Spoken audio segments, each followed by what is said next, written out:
आपल्या हृदयातील अनन्य भक्तीची भावना हीच स्वामी भावना आहे. ही भावना म्हणजे केवळ भावनिक उठाव नाही, तर ती एक जिवंत जागृत शक्ती आहे, जी संपूर्ण आयुष्याचा पाया आहे. स्वामींचं खरं अधिष्ठान फक्त स्वामीच आहे या शुद्ध, निस्वार्थ आणि अखंड भावनेत असतं. आपण निर्णय घेतो, कर्म करतो, चालतो, पण जर त्या प्रत्येक कृतीमागे ही स्वामी भावना असेल तर कोणताही निर्णय कधीच चुकीचा ठरत नाही. कारण तो निर्णय आपला नसतो, तो त्यांच्या इच्छेचा भाग असतो. स्वामी भावना म्हणजे संपूर्ण समर्पण.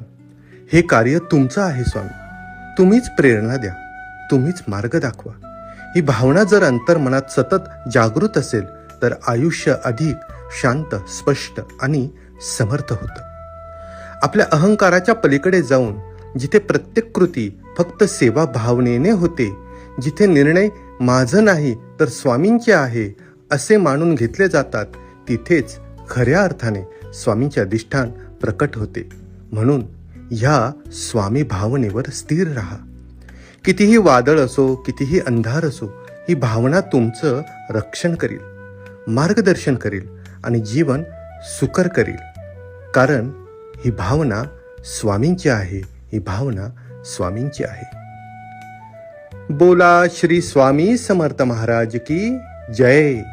श्री स्वामी समर्थ.